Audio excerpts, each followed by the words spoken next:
Bleu, blanc, noir. Le rugby aux couleurs de France Bleu et du CAB. Bleu, blanc, noir. Bonsoir à toutes et à tous, c'est Bleu Blanc Noir jusqu'à 20h sur France Bleu Limousin et nos invités ce soir sont le talonneur Louis Acosta et l'ailier Jacques Boussuge. Avec eux nous allons revenir sur la défaite du CAB hier à Oyonnax. La première place s'est-elle envolée pour de bon? On en parle dans Bleu Blanc Noir jusqu'à 20h. France Bleu Limousin, radio officielle du CAB. Bonsoir à toutes et à tous, Jacques Boussuge et Louis Acosta sont donc avec nous ce soir sur France Bleu Limousin. Bonsoir messieurs. Bonsoir. Également présent Mickaël Nicolas de la Montagne, notre partenaire. Bonsoir Mickaël. Bonsoir Jérôme. Et bien sûr Manuel Caillot et Christophe Tastet, France Bleu Limousin. Bonsoir messieurs. Bonsoir. Avant de revenir sur le match d'hier, sur cette défaite du CAB à Oyonnax, Christophe Tastet nous parle de vous, Louis Acosta et Jacques Boussuge. En ce jour où le 126e régiment d'infanterie de Brive célèbre le 200e anniversaire de la victoire de la Bérésina, car c'était une victoire, Louis Acosta tient à vous signaler qu'il n'est pas en reste, puisque originaire de Verdun, ville où le seul commerce prospère est la boucherie. Ah, la Meuse, ces plaines bosselées à jamais par les trous d'obus. La célèbre côte 304, dont le nom vient de son altitude, 304 mètres, et qui n'est plus que de 297 mètres depuis la bataille. Verdun et ses belles forêts où pas un arbre n'est centenaire. Son brouillard éternel. Oui, vraiment, apprendre à jouer au rugby sur les terrains de Lorraine sans être pris pour une quiche, ça vous endurcit un homme. Jeune pilier d'à présent 21 ans, la tendre histoire de Louis Acosta est pourtant déjà entrée dans la légende. Il y a quelques années, du pré, où il gardait sans doute quelques moutons, il entendit un jour une voix. Cette voix était celle de Loïc van der Linden qui, dans un halo de lumière céleste, lui demandait de venir bouter les jaunards hors de Brive. Ainsi Louis quitta-t-il la Lorraine avec ses sabots d'ondaine, profitant, dit-on, des cruelles blessures des troupes cabistes pour effectuer sa première entrée en top 14 il y a 2 saisons. Jacques Boussuge, quant à lui, est originaire de Paris, où l'histoire, paraît-il, est moins creusée que Verdun, donc passons. Largement plus vieux de 6 ans que son coéquipier, c'est à l'aile que Jacques évolue à Brive depuis la saison dernière. Après s'être formé au SCUF, puis être passé au PUC, il évolua à Montpellier et Bath, où il put perfectionner son anglais. Il vint ensuite à Brive avec dans son langage des formules toutes plus indispensables les unes que les autres, telles que « My tailor is rich », bien évidemment, mais aussi « My sister is not a boy » et « This is my hand in your face ». International en équipe de France des moins de 21 ans, Jacques Boussuge est champion du monde 2006, année où il remporta également le tournoi Destination de la catégorie. Mais comme le garçon est très joueur et aime galoper dans la prairie, il a également tâté du rugby à 7 avec le maillot frappé du coq. Je rappelle, ça peut donner des idées, que le rugby à 7 sera sport olympique en 2016. Jouer au rugby au Brésil, pays du foot, ça doit valoir son pesant de cacahuètes, non Jacques ? Oui, ça peut être assez décalé, oui. Vous faites toujours partie de cette équipe de France ? Non, là je suis à fond dans le club et maintenant le rugby à 7 c'est devenu vraiment pro, donc c'est soit l'un soit l'autre, quoi. Il n'y a plus ces passerelles comme il y a quelques années. Et Louis Acosta, il n'a pas dit de bêtises dans votre parcours Sauf talonneur, mais pas trop pilier. C'était pilier. C'est ma Bérésina à moi. Bah voilà, vous voyez, on va la retenir, on va vous la repasser en boucle, Christophe Tastet. C'est Bleu, Blanc, Noir jusqu'à 20h sur France Bleu Limousin. Louis Acosta et Jacques Boussuge sont nos invités ce soir. France Bleu Limousin, radio officielle du CAB.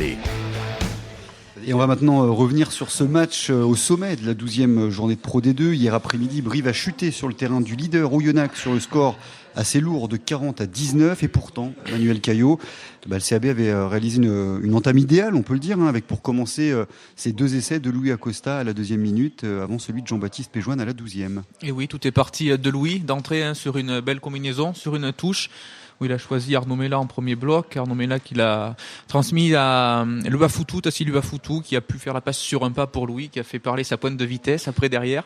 Et c'est vrai que les Corésiens ont bien entamé cette partie avec un second essai de Jean-Baptiste Péjoine après 13 minutes de jeu.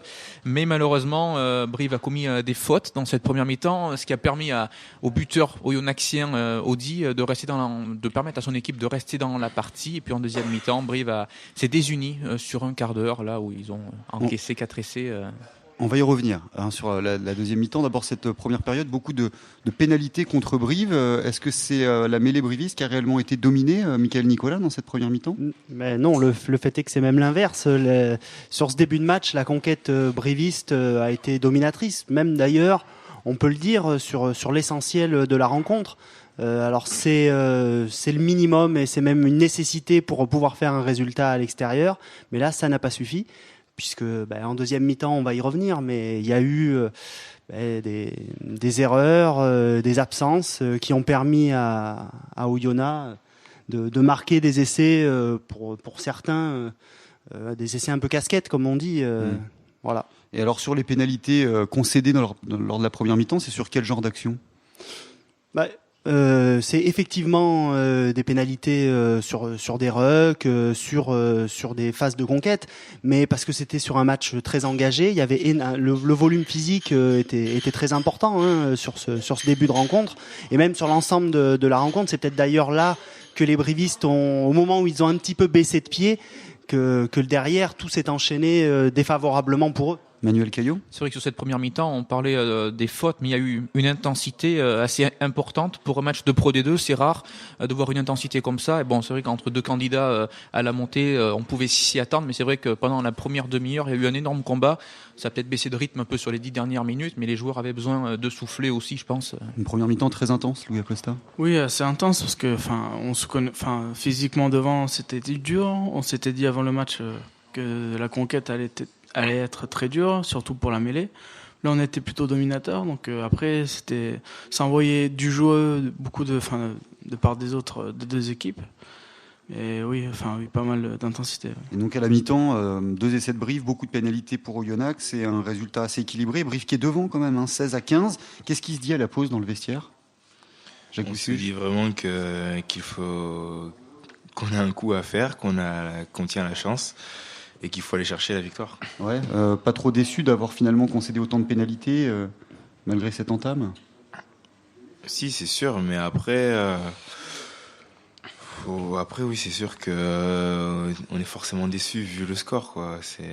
Bon, il y a plein de bonnes intentions, quoi. On regarde évidemment vers l'avenir, vers la deuxième mi-temps.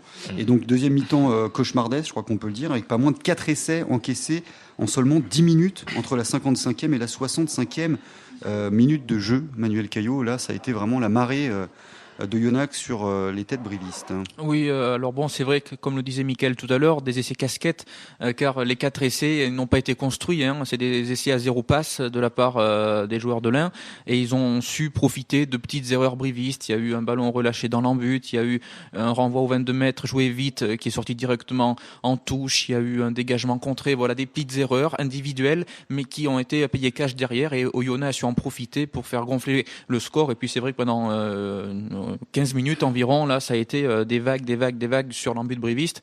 Et puis voilà. Et alors là, on a eu peur à ce moment-là. Même moi, je voyais mal Oyonnax de pas marquer un 5e essai, vu comme c'était parti, et aller chercher ce bonus offensif. On sait que ils avaient reçu déjà 5 fois Oyonnax chez eux. Ils avaient pris 4 bonus offensifs, et ils ont quasiment pu le faire hier, même si Brive avait était parfaitement rentré dans cette partie avec 2 essais. Heureusement, au bout du 4e, ils sont arrêtés parce que c'est vrai que ça aurait pu faire peut-être plus lourd. Vous avez pris la foudre sur ce coup-là. Qu'est-ce qui s'est passé pendant ces 10 minutes, Louis Acosta ? Et moi, j'étais sur le banc de touche parce que je suis sorti blessé. Et je sais pas, de l'extérieur, ils avaient joué beaucoup les contres, ils ont eu beaucoup de rebonds un peu favorables et un peu de chance. Ils ont eu beaucoup de chance. Je pense qu'ils ont eu un peu de chance sur certains coups, quoi. Ouais, vous êtes sorti à la 47e. Qu'est-ce qui vous est arrivé ? Oui, mais sur un maul, je pense, une déchirure à l'ischio. Je vais en savoir plus demain. J'ai une échographie à 11h, donc d'accord. J'en saurai plus demain. A priori, si ça se confirme, c'est une absence de combien de temps ? Je sais pas encore. Ça dépend du de la stade. gravité, ouais. Stade 1, stade 3. Et moins une semaine, je pense. D'accord. Bon. Et donc derrière, plus aucun point marqué. C'est au final une défaite assez lourde, 40-19. Faut vite l'oublier, cette défaite, ou au contraire essayer de s'en servir pour continuer à s'améliorer, Jacques Boussuge ? Non, il ne faut pas du tout l'oublier. Au contraire, faut s'en servir et voir que voilà, ça nous a permis de voir nos lacunes, ça nous a permis de voir où on en était face à une grosse équipe, puisque ça faisait un petit moment qu'on n'avait pas joué très gros, et à l'extérieur. Donc maintenant on sait où on en est et il faut travailler là-dessus, quoi. C'était quoi le discours du coach juste après le match dans le vestiaire, Louis Acosta ? Donc, comme dit Jacques, il fallait s'en servir de cette défaite à Oyonnax. C'est quand même le premier du championnat. Et après, il faut essayer de rebondir à Albi à la maison le week-end prochain. Ouais, rester positif, évidemment. Oui, voilà, c'est pas facile après ce genre de défaite, Mickaël Nicolas. Il faut espérer que ce soit un mal pour un bien pour Brive, d'autant plus que Albi, donc le prochain adversaire du CAB, n'a que 2 points de retard au classement et peut, en réalisant un coup, dépasser le CAB la semaine prochaine et surtout plonger le CAB dans le ventre mou un petit peu de la première partie du tableau, ce qui serait un vrai coup dur, sachant que le CAB a encore une fin d'année 2012 avec la réception de Béziers et d'Aix qui doit lui permettre et qui peut lui permettre de se repositionner non pas, encore loin de la première place parce qu'Oyonnax s'est envolé, mais en tout cas de se recaler confortablement et solidement sur le podium. C'est l'objectif maintenant principal. Je pense qu'on va en revenir là-dessus, sur le haut du tableau. Mais voilà, Brive maintenant doit viser la 2e ou la 3e place. Brive a 34 points, La Rochelle en a 37, Lyon en a 36. C'est l'objectif. Voilà, il faut être focalisé sur ces 2 lièvres entre guillemets et les suivre le plus possible pour les dépasser assez rapidement. Alors on va refaire un point, vous l'avez évoqué là, Mickaël Nicolas, on va refaire un point précis sur le classement et évoquer l'avenir. On va d'abord écouter un petit peu de musique, c'est le morceau à la mode en ce moment dans le vestiaire briviste et on y a le droit un petit peu tous les 15 jours en ce moment, mais c'est très bien, il n'y a pas de souci là-dessus. Asaf Avidan et son titre One Day sur France Bleu, à tout de suite. Bleu, blanc, noir. Le rugby aux couleurs de France Bleu et du CAB. C'est bleu, blanc, noir depuis l'hôtel Le Collonge à Brive. Nous sommes ensemble jusqu'à 20h. Louis Acosta et Jacques Boussuche sont nos invités. Alors, on parlait tout à l'heure des réactions des coachs. C'est vrai que pour les joueurs, c'est toujours délicat de les commenter. Qu'est-ce qu'il en est ressorti au niveau de la conférence de presse, Manuel Caillot ? Personnellement, moi j'ai eu Nicolas Godignon à la fin du match, bien sûr déçu, mais qui n'a pas été trop sévère malgré tout, comme on a pu l'entendre ce matin. Voilà, il regrettait surtout ces petites erreurs qui ont été commises en deuxième mi-temps et qui ont permis donc à cette équipe d'Oyonnax d'engranger ce succès important et surtout l'indiscipline qui a coûté cher. Voilà, et comme il a dit chez le leader, il faut être beaucoup plus sérieux, pas faire ces fautes qu'on a pu faire. Visiblement, moi je l'ai pas eu directement, mais Didier Casadei a été un peu plus sévère, un peu plus critique envers certains joueurs, envers leur performance qu'il a qualifiée, si je me trompe pas, de performance de minime. Donc ça en dit long sur la réaction de Didier Casadei, très abattu à la fin de ce match. Ouais, donc évidemment quand même de la déception. Alors après cette défaite du CAB à Oyonnax, Brive redescend à la 4e place du championnat de Pro D2 à 14 points d'Oyonnax, donc leader plus que jamais incontesté. C'est fini pour la première place, synonyme de montée directe en top 14 selon vous, Jacques Boussuge ? Vu que le championnat n'est pas terminé, c'est pas fini, mais c'est vrai que ça se complique. Vu que Oyonnax c'est une équipe qui tourne très bien, prend les points match après match, ça veut dire que déjà pour les tenir, on a une très, très petite marge d'erreur. Et pour revenir dessus, faudra que eux fassent des erreurs aussi. Ouais, parce que l'idée c'était de revenir au train. Là, ça va vraiment être un long combat pour essayer de revenir, si cela est toujours possible. Oui, c'était un match à 8 points. Voilà, on a perdu. Donc du coup, ils prennent 2 fois plus d'écart. Et c'est vrai que c'est compliqué. Après, ils reçoivent tous les gros maintenant. Ils iront chez tous les gros en fin de championnat. Alors, c'est possible aussi qu'ils perdent des points en fin de championnat. Qu'est-ce que vous en pensez, vous, Louis Acosta ? Oui, ils ont pris un peu plus d'avance que si on les battait, là. Une victoire à 8 points si on les battait chez eux. Mais là, il faut essayer de viser la 2e place, être bien en confort, être un bon groupe pour bien se restructurer, gagner, enchaîner les victoires et après, ça devrait le faire. Mais vous les voyez éventuellement s'essouffler un petit peu au Oyonnax lors de la 2e partie de saison ? Jacques Boussuge, vu comme ils sont en ce moment ? En ce moment, c'est vrai que là, ils sont très bien partis, mais tout est vraiment possible, quoi. Il suffit qu'il y ait un peu de casse, comme nous on en a eu au début de la saison, où ça peut aller très vite, quoi. Un peu de fatigue, ils vont être attendus, mais c'est vrai que ça risque d'être compliqué. Ouais. En tout cas, forcément, après, votre destin, c'est avant tout entre vos mains. Il faut de toute façon, au-delà du parcours d'Oyonnax, faire un sans faute. C'est toujours délicat de faire un sans faute, mais évidemment, engranger un maximum de victoires. Oui, mais il faut faire un sans faute. Oui, il faut surtout progresser et pas regarder le classement et surtout essayer de gagner tous les matchs et marquer le plus de points et marquer des essais pour répondre au bonus. Emmanuel Caillot. On parlait d'Oyonnax, ils ont 2 réceptions très importantes là sur ce 3e bloc. Ils vont recevoir La Rochelle et Pau, qui sont d'autres candidats déclarés à la montée. Et je pense sincèrement que s'ils gagnent ces 2 matchs, c'est la première place ce sera fini après. Et puis ce qu'il y a, c'est qu'ils pourront envisager beaucoup plus sereinement cette 2e phase, avec beaucoup moins de pression sur certains matchs. Quand on sait qu'ils ont déjà battu Lyon, après vu l'écart qu'il y a, ça voudra dire qu'il faudra gagner beaucoup plus de matchs qu'eux. Et franchement, je vois pas Oyonnax, malgré leur calendrier compliqué, comme le disait Jacques, ils vont devoir venir à Brive, ils vont devoir aller à Pau, ils vont devoir aller à La Rochelle. Franchement, si Oyonnax gagne 2 prochains matchs, à mon avis, la première place, elle sera pour eux. Michael Nicolas, vous en pensez quoi? Oui, je suis tout à fait d'accord avec Manu sur ce constat-là. Au point qu'on ne sait pas trop d'ailleurs si on doit souhaiter pour Brive.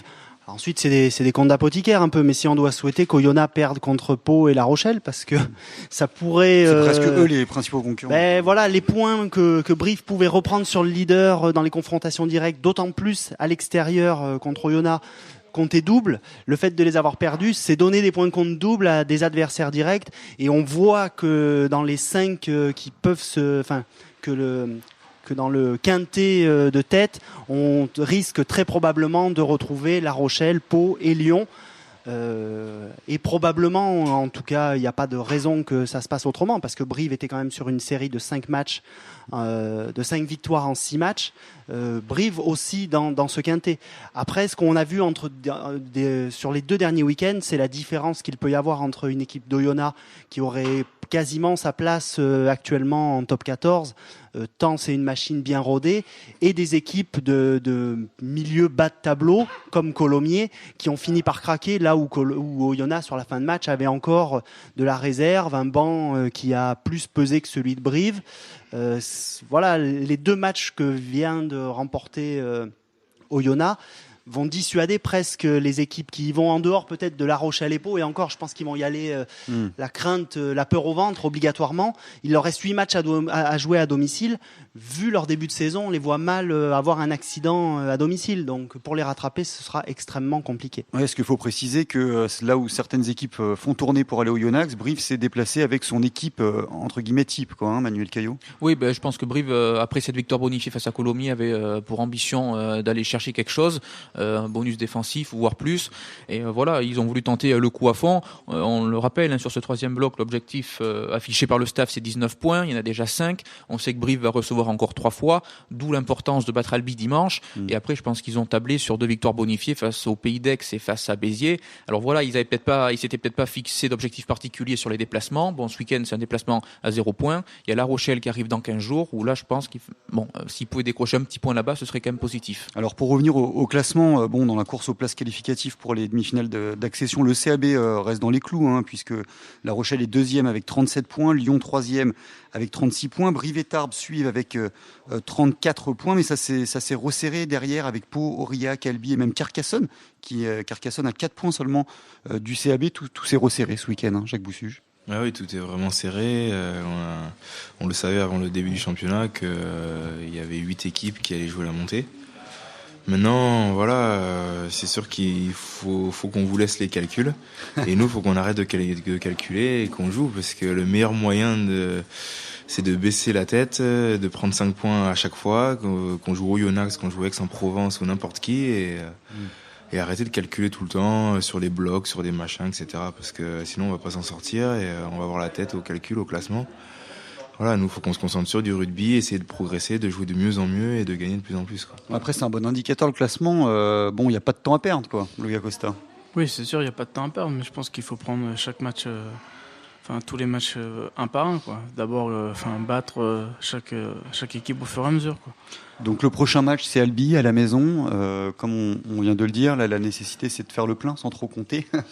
Et s'il peut y avoir 5 points, 4 déjà, oui, ça serait super. Et 5 points, donc la réception d'Albi. Ouais, c'est ça. Albi, on sait très bien que ça va être une très grosse équipe. Ça sera, je pense, comme de type Hoche, mais en meilleur dans le jeu et en beaucoup plus organisé et en beaucoup plus confiant, vu qu'ils viennent de mettre 40 points au dernier match.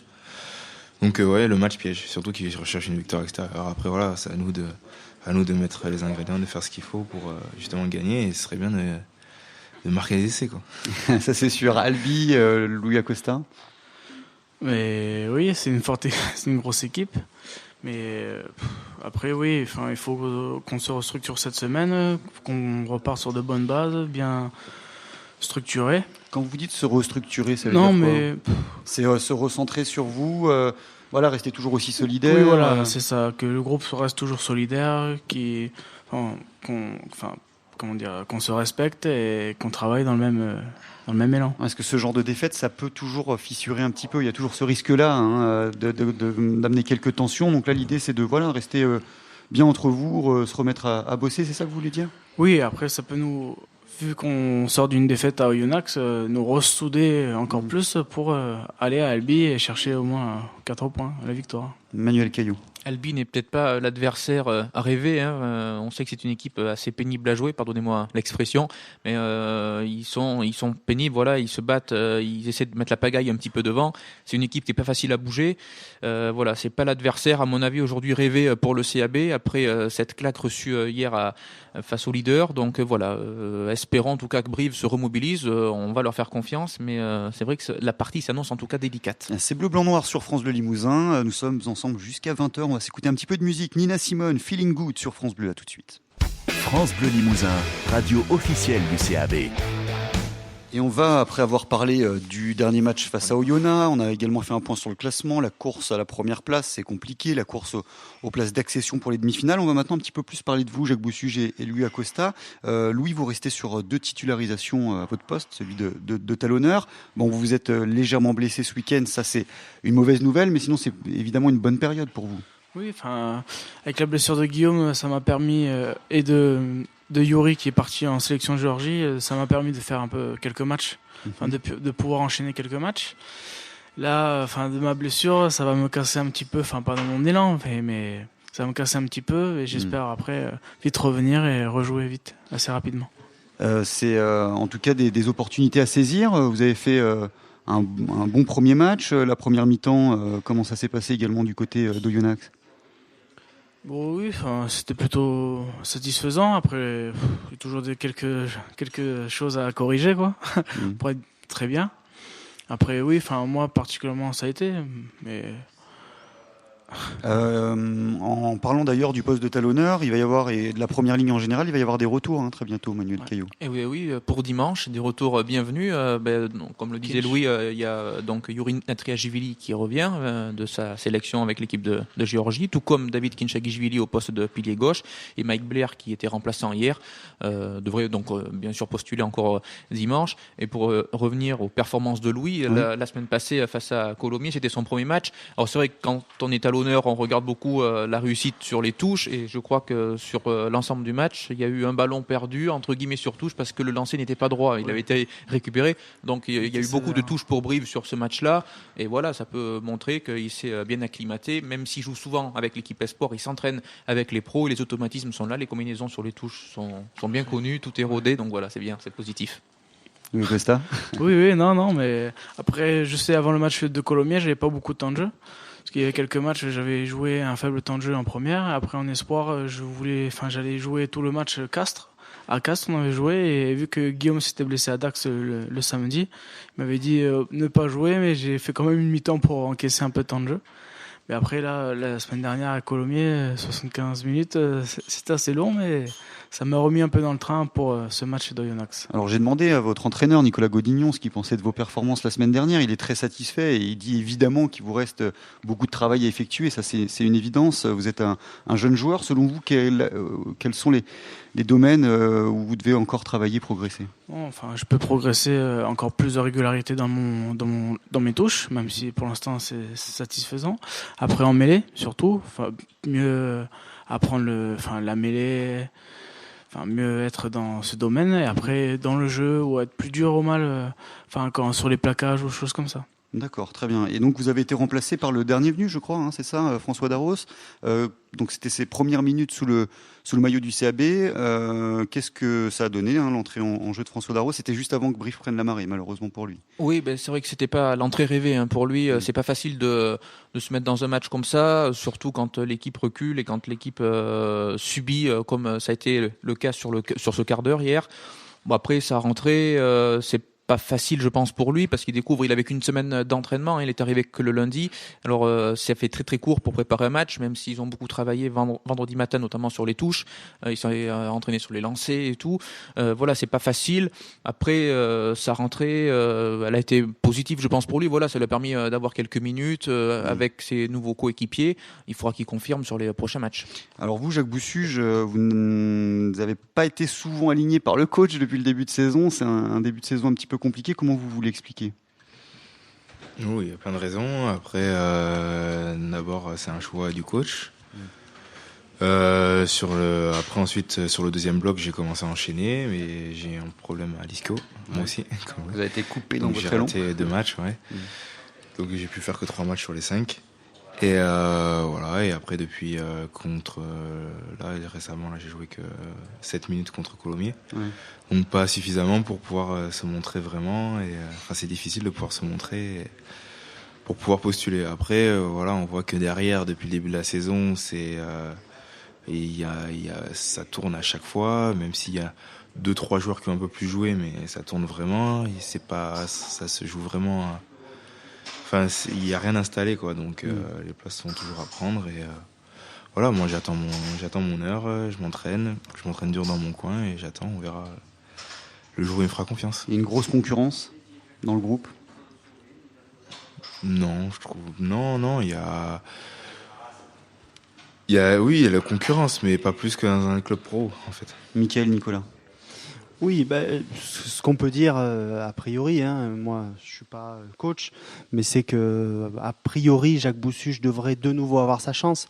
Hier, on a vu sur la fin de match qu'il y a eu quelques soucis derrière, un manque de repères par moment, et qu'un joueur comme Laurent Ferrer, qui avait été excellent sur les 11 premiers matchs, est un peu passé au travers hier. Alors on a le droit, c'est pas du tout pour l'accabler, quand on a eu 11 bons matchs et il est sans doute avec Saïd Reich la meilleure recrue de l'intersaison pour le CA Brive. Il n'a pas été blessé, il a joué, il a apporté à chaque fois, mais ça prouve peut-être aussi qu'il faut apporter un petit peu de rotation. Seva Galala est revenu en jeu sur les 2 derniers matchs. On peut pas dire que ça a été vraiment concluant. Alors qu'il a lui aussi avait fait un tout début de saison. Oui, il avait fait. Voilà, il avait marqué, notamment contre Béziers.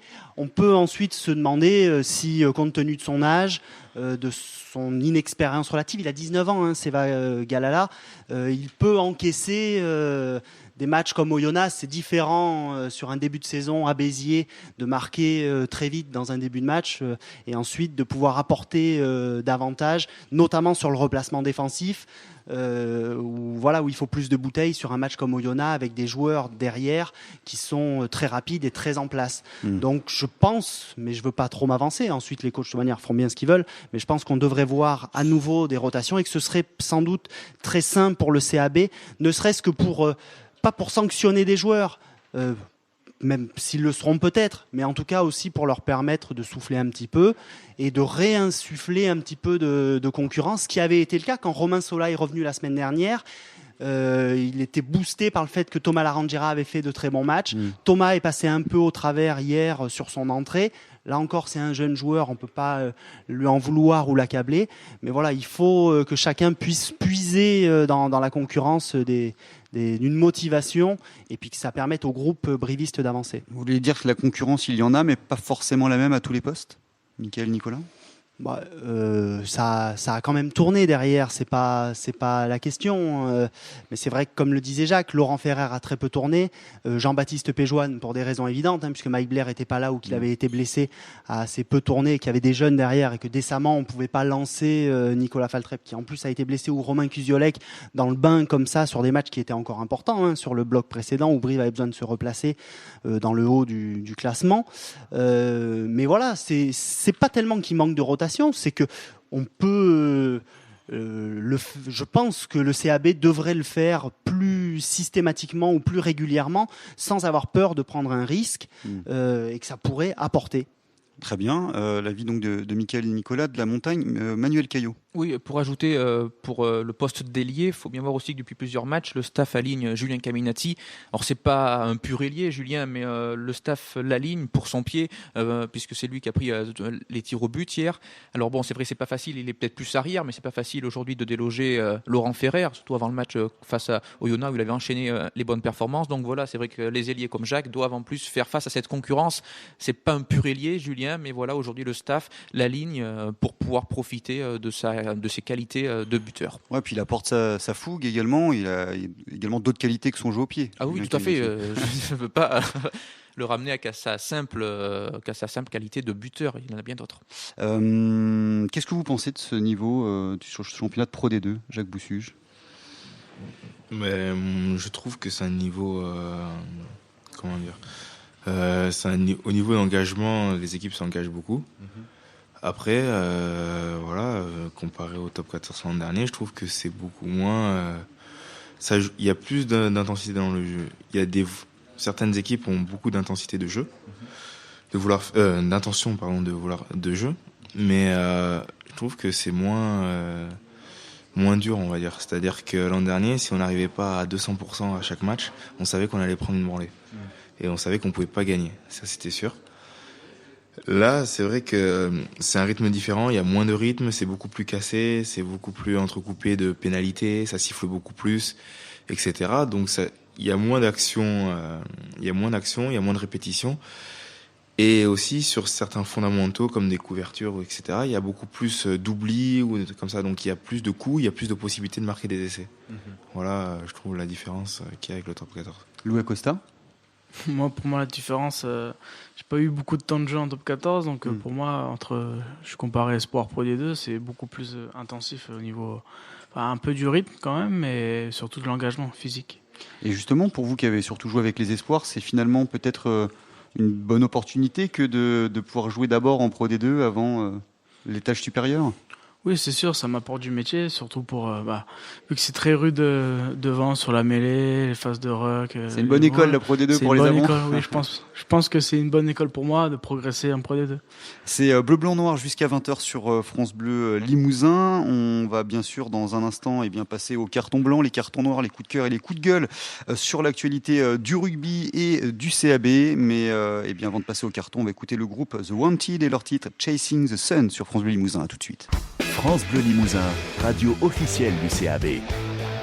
Et on arrive déjà bientôt à la fin de cette émission Bleu, Blanc, Noir sur France Bleu Limousin avec ce soir Jacques Boussuge et Louis Acosta. C'est l'heure des cartons blancs, des cartons noirs, les coups de cœur, les coups de gueule. Et on commence avec vous, Jacques Boussuge. Qu'est-ce que je pourrais dire? Faut pas improviser, ça c'est dangereux. Hein. Ouais, c'est un peu de l'impro. Ouais. Je suis un peu pris de court. Carton blanc, je dirais... après, cette défaite, ça on a un peu la tête au fond, mais je dirais certains jeunes du club là qui se révèlent, comme Louis Acosta, comme Thomas Larangera. Voilà, ça fait du bien. Je trouve que c'est positif. C'est des jeunes du club qui s'imposent. Ouais, c'est pas tous les clubs qui donnent la chance aux jeunes. Hein. Pas du tout, ouais, justement. Donc c'est très rare en ce moment. Donc ça c'est bien. Après, ensuite, voilà, il y a pas mal de jeunes aussi qui sont là, qui attendent, qui tapent à la porte, qui ont fait quelques feuilles de match et je pense qui à l'avenir vont en faire beaucoup plus sur cette saison. Donc c'est bien, ça c'est une bonne chose. Un petit coup de gueule peut-être? Un petit coup de gueule, je dirais au peu de bonus offensifs qu'on a pris cette année et voilà, et qu'il va falloir s'y mettre si on veut revenir sur les premiers. Très bien, Louis Acosta. Bon allez, moi je vais commencer dans le micro s'il vous plaît. Oh, pardon. Je vais commencer par les cartons noirs. Ouais. Et j'en ai deux. Un pour, on n'a pas pu ramener un point de Oyonnax, ça aurait été plutôt bien. Et l'autre point, un carton noir, c'est pour ma blessure. Ouais, c'est sûr. Ouais. Un peu. Qui arrive au mauvais moment. Quoi, hein. Ouais, voilà. Il n'y a jamais de bon moment pour se blesser, mais bon là, vous étiez bien quoi. Et mon carton blanc, je crois que je vais le donner à Guillaume Ribes, qui s'est fait opérer mardi dernier, qui est rentré sur Brive là, et ça s'est bien passé, bien déroulé, donc je le donne pour lui. D'accord, très bien. Merci pour l'info. Carton blanc, carton noir pour Christophe Tastet. Alors je voulais initialement décerner un carton blanc à Frédéric Michalak et aux Bleus pour leur grand chelem d'automne, parce que ça met en appétit pour le prochain tournoi. Mais à propos de mise en bouche, je préfère donner un carton blanc à Oyonnax. Donc je viens de découvrir l'une des recettes typiques de là-bas, c'était le saucisson au vin rouge. Ah oui, donc rien que pour ça, vraiment carton blanc. Et carton noir à Laïuri sans cervelle qui croyait que la rencontre contre les Samoa était à 21h. J'ai loupé le match. Vous parlez de vous, quoi. Voilà. Il s'auto-sanctionne, Christophe Tastet. C'est beau. Un peu d'autodérision, ça fait pas de mal. Manuel Caillot pour les cartons. Carton noir à ce quart d'heure infernal qu'a vécu Brive hier en deuxième mi-temps. J'ai peur que ça laisse des traces dans les têtes. Je le souhaite pas, mais voilà, je pense que ça va avoir du mal à passer malgré tout. Et carton blanc au club de Tyros. J'ai vu un reportage de nos confrères de France 3 sur ce club qui a accueilli il y a plusieurs années une personne handicapée qui était en grosse difficulté. Et grâce à l'accueil de Tyros, grâce aux valeurs du rugby, eh ben, cette personne a pu s'en sortir. Aujourd'hui, voilà, elle vit pleinement. C'est un beau reportage et très émouvant. Et voilà, je tenais à féliciter ce club, voilà, pour cette action qu'il a fait. Très bien, joli carton blanc de Manuel Caillot. Michael Nicolas. Le carton noir, ça va être un peu du copier-coller, hein, mais c'est pour la blessure de Louis. D'autant plus noir le carton qu'il avait marqué son premier essai de la saison voilà, en début de match, et que ça partait bien pour lui et qu'il avait déjà fait un bon match contre Colomiers. Je lui souhaite de se remettre vite et je pense qu'il va avoir bien d'autres matchs à jouer compte tenu de la blessure de Guillaume Ribes. Et le carton blanc, c'est pour David Kinshakishvili qui a marqué avec la Géorgie contre les Fidji. Je pense que dans la semaine, enfin dès aujourd'hui, dès demain même, quand ses collègues vont le retrouver, ils vont l'inciter à faire de même avec le CAB. Ce serait nettement plus précieux en Pro D2. Voilà. Très bien. Merci beaucoup à vous tous d'être venus nous voir. Merci à Louis Acosta et Jacques Boussuge, nos invités. Michael Nicolas de la Montagne, merci beaucoup. Bonne soirée. Manuel Caillot et Christophe Tastet. Et les prochains rendez-vous sport sur France Bleu Limousin. Samedi soir, il y a du basket. Le CSP reçoit Le Havre à partir de 20h et dimanche du rugby avec le match du CAB face à Albi au Stadium. Coup d'envoi à 14h30. On se quitte en musique juste après la pub. Ce sera, et avant les infos, Alicia Keys et son titre Girls on Fire. Très bon titre choisi par Jacques Boussuge sur France Bleu Limousin. Belle soirée. France Bleu Limousin, radio officielle du CAB.